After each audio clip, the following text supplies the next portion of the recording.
There is a serpent coiling itself around your words before they leave your mouth, and by the time they reach the hearer, everything has been twisted beyond recognition. This ancient spirit has destroyed more marriages and friendships and family bonds than infidelity or betrayal, because it kills relationships through slow strangulation of understanding and trust. The Bible calls this creature Leviathan, and God dedicated an entire chapter in Job to describing its terrifying power and impenetrable armor and fierce and untamable nature. In Job chapter 41, the Lord asks Job a series of rhetorical questions that reveal no human strength or weapon can subdue this monstrous beast from the deep. Can you draw out Leviathan with a hook, or press down his tongue with a cord, or put a hook into his nose, or pierce his jaw with a thorn? The answer to every question is no, because this creature operates on a level that natural human ability cannot touch or defeat without divine intervention from heaven. Verse 15 says his scales are his pride, shut up together as with a close seal, so that no air can come between them at all. This describes a heart that has become so encased in pride that nothing can penetrate it, not reason, not love, not even the conviction of the Holy Spirit. When Leviathan attaches to a person, that person becomes impossible to reach, because every attempt at communication bounces off the armor of their sealed and hardened heart. Isaiah chapter 27 verse 1 calls this spirit the piercing serpent and the crooked serpent, and promises that God will slay it with his sore and great sword. The Hebrew word translated as crooked literally means twisted or coiled, revealing the exact nature of how this demonic entity operates in your relationships and conversations and daily life. Leviathan twists truth into lies, and lies into what sounds like truth, until you cannot distinguish between the two, and confusion becomes your constant companion. It takes your sincere apology and twists it into an excuse, so the person you offended believes you're not truly sorry, but merely trying to escape consequences. It takes your honest question and twists it into an accusation, so your spouse or friend becomes defensive before you have finished speaking the first sentence of your thought. It takes your expression of need and twists it into a demand, so that people around you feel controlled and manipulated when you are simply asking for help.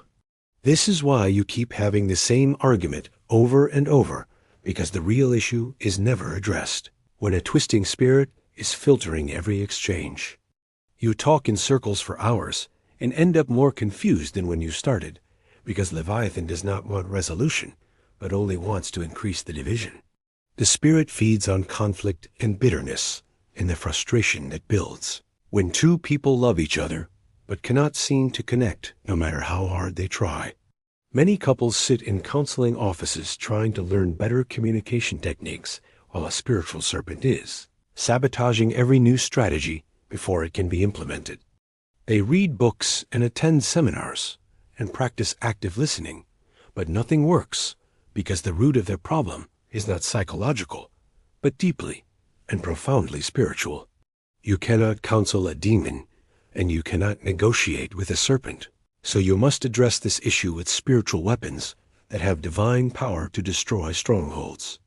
Leviathan is called the king over all the children of pride in Job chapter 41 verse 34, which reveals that pride is the entry point for this spirit.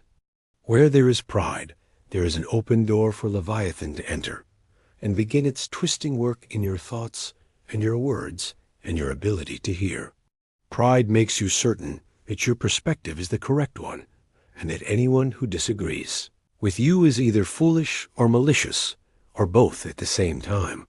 Pride causes you to listen to respond rather than listening to understand, so you miss the heart of what the other person is trying to communicate to you. Pride makes apologizing feel like defeat and admitting fault feel like weakness, so you defend yourself even when you know deep down that you are wrong.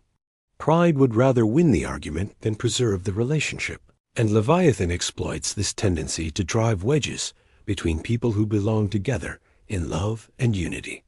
The scales of pride create an airtight seal around your heart that prevents the fresh air of the holy. spirit from bringing conviction and correction and change. You become spiritually suffocated inside your own armor, trapped in a prison of self-righteousness that keeps everyone at a distance, including the God who loves you deeply. This is why humility is the primary weapon against Leviathan, because where humility dwells, pride cannot remain, and where pride cannot remain, Leviathan loses its legal ground to operate. James chapter 4 verse 6 says that God resists the proud, but gives grace to the humble. So your access to divine assistance depends on the posture of your heart. When you humble yourself, you step out from under the resistance of God and into the flow of His grace that empowers you to defeat this twisting serpent. Humility does not mean thinking less of yourself, but thinking of yourself less, being more concerned with understanding than being understood, with serving than being served by others. Humility chooses to apologize, first even when you believe you are mostly right, because the relationship matters more than your ego or your record of being correct. Humility asks questions instead of making assumptions and gives the benefit of the doubt instead of jumping to the worst possible interpretation of what was said.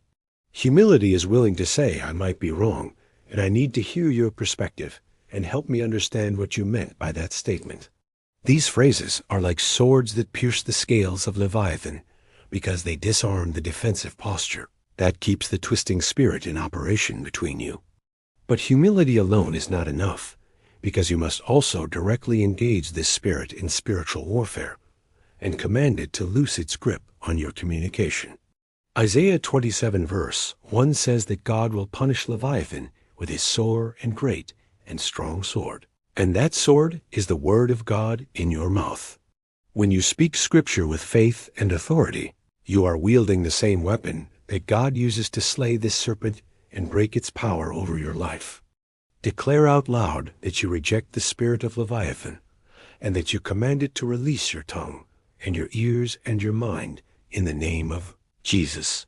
Plead the blood of Jesus over your communication and ask the Holy Spirit to sanctify your words and purify your hearing and remove every filter of distortion. Pray with your spouse or friend or family member, if possible, because when two agree on earth, touching anything they ask, it shall be done by the Father. United prayer against Leviathan is especially powerful because the serpent's goal is division, and when you pray together, you are demonstrating that the division has already failed. Ask forgiveness for the times you operated in pride and gave Leviathan legal ground to twist your words and create misunderstanding in your relationships and your home. Forgive those who have misunderstood you and hurt you with their reactions to words you never actually said, because holding on to that offense empowers the serpent to continue. Break the cycle of reacting to twisted words by pausing before you respond and asking the Holy Spirit to reveal what was actually meant before you answer. Refuse to have important conversations when you are tired or hungry or emotionally flooded, because these are the moments when Leviathan strikes with the greatest effectiveness. Create a signal with your spouse or close friends that either person can use when they sense Leviathan is twisting the conversation so you can stop and pray. This is not a cop-out to avoid hard conversations, but a spiritual strategy to ensure that hard conversations actually produce fruit instead of just more damage and pain. Psalm 74 verse 14 says that God broke the heads of Leviathan in pieces, which means this creature has multiple heads, and each one must be addressed. One head is the head of pride that makes you defensive and unteachable and convinced of your own rightness, even when evidence suggests you should reconsider your position. Another head is the head of accusation that causes you to assign malicious motives to people who actually love you and want good things for your life. Another head is the head of confusion that tangles your thoughts and makes you unable to articulate clearly what you feel or need or believe in the moment. Another head is the head of isolation that convinces you nobody understands you and nobody ever will, so you might as well stop trying to connect with people. Each of these heads must be cut off by the sword of the Spirit, which is the word of God spoken in faith against these specific operations. Speak Philippians chapter 2 verses 3 through 4 over your life, declaring that you do nothing through selfish ambition or pride, but in humility consider others more important. Speak 1 Corinthians chapter 13 verses 4 through 7 over your communication, declaring that your love is patient and kind and does not keep a record of wrongs. Speak Proverbs chapter 15 verse 1 over your tongue, declaring that a soft answer turns away wrath, but a grievous word stirs up anger unnecessarily. Speak James chapter 1 verse 19 over your ears, declaring that you are quick to hear and slow to speak and slow to wrath in every situation. These scriptures are surgical instruments that cut through the scales of Leviathan and expose the soft underbelly of pride that must be crucified by the power of the cross. God is restoring relationships right now as you receive this word, because revelation brings liberation, and where the Spirit of the Lord is, there is freedom from every bondage. The twisting is stopping and the confusion is lifting, and the ability to hear and be heard is being supernaturally restored to your marriage and your family and your friendships. The arguments that have gone in circles for years are about to break into resolution because Leviathan's grip is broken and clarity is returning to your conversations. Your spouse is not your enemy, and your friend is not your adversary, because the real enemy is this serpent that has been operating in the shadows between you. Now that you see it, you can fight it, and now that you fight it, you can defeat it, and now that you defeat it, you can be restored. The walls are coming down and the scales are falling off, and the fresh air of the Holy Spirit is blowing into your heart and softening what was hard. Receive this deliverance and walk in this freedom, and guard your communication with prayer and humility, so that Leviathan can never regain the foothold it once had in you. Let peace rule in your heart, and let thanksgiving flow from your lips, and let love cover a multitude of offenses that once fed the twisting serpent daily. The Lord has given you victory over Leviathan, so rise up and walk in that victory, and let your relationships reflect the unity that Jesus prayed for his people.